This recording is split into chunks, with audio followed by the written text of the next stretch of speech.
Welcome back to One Consciousness. Many of you will be aware of the new Earth we speak of. Its energies emerging onto this Earth now in many ways. A major one being through the solar flares, which are constantly increasing in intensity. This week, one of my cats wanted to come forward with information for us. He wants to take us on a tour of another world or civilization first, one that is known often by the name Inner Earth, that which is in the middle of the earth.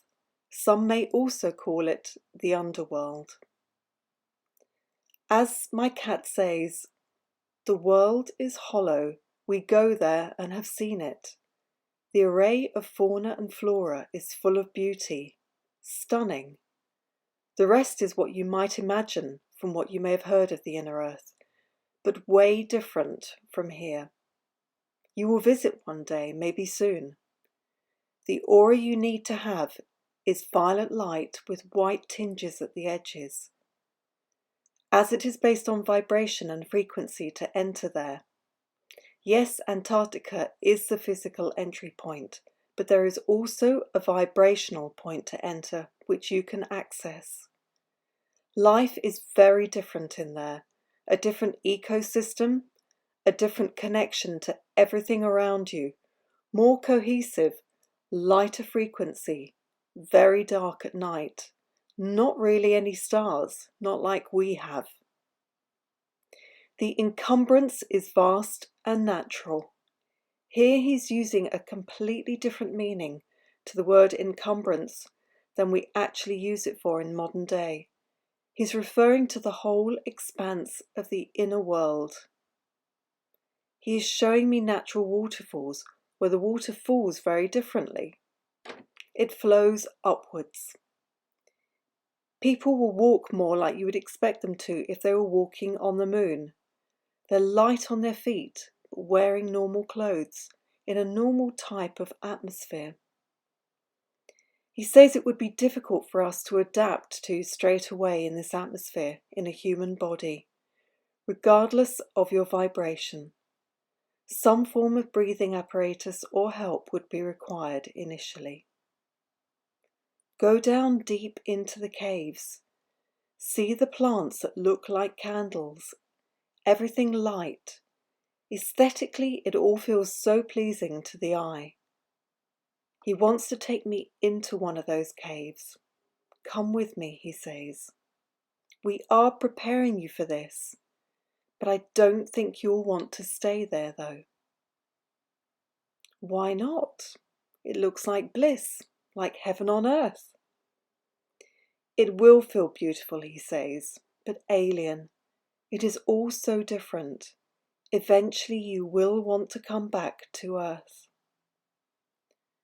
The word duality comes up here. You can't feel any duality there in the inner earth. That's right, there isn't any there. It operates on a completely different system. Duality is important for you and your soul growth at this time. It will not work for everyone not to have it. So are you saying we should embrace duality? Yes, he says. Soul growth is always your desired destination for all those on earth. You'd get very restless without it. You need it as much as the oxygen you breathe here. Duality will never go away for the moment. It is a fundamental ploy of the system. At which point he says, I can sense you pulling away now from the inner world. Yes, but as you know, one of the horses always wanted to show me it. It is a comparison when you find life is hard sometimes, that you feel what it is like not to have the duality and to experience what you feel is heaven on earth, what you're striving for. But actually, is it healthy? His advice is to reframe it in your own best interests. The more you pull one way, the more duality will appear elsewhere in the world. So what about the saying, you get more of what you focus on? Yes, he says, you may be drawn to that, but know that somewhere else in the world will be the balancing effect. You may experience more light. Someone somewhere else will experience more dark. Then there is no win-win. Or there is, he says, but only in one part. But in another, it's lose-lose.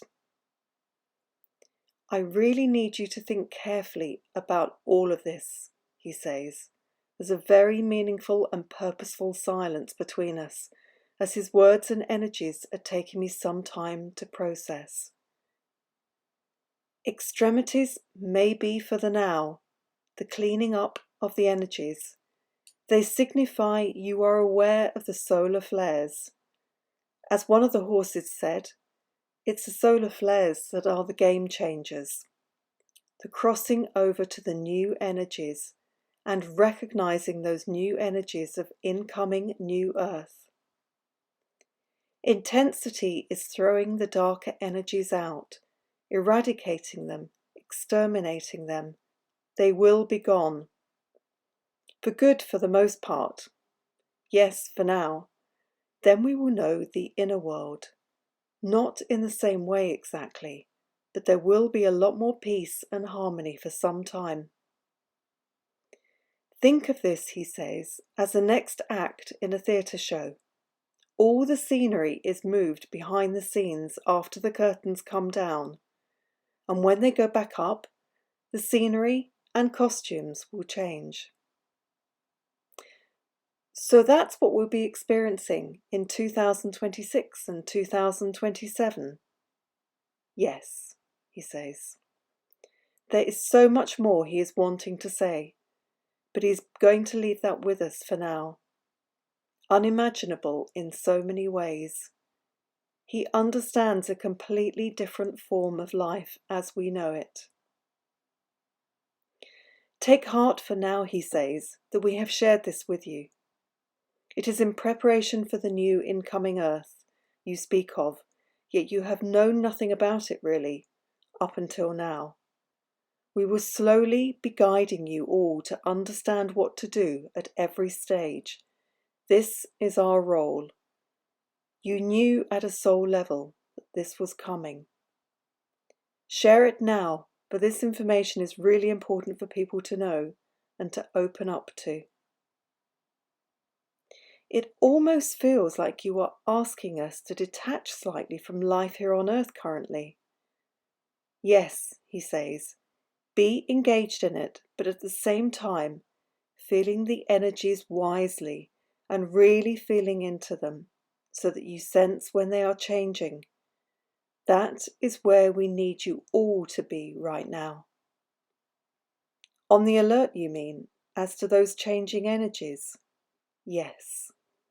Know that they are changing, but be wise to how you live in the now, sensing these big changes being heralded in, gradually for now, but then the pace will pick up at some point very soon.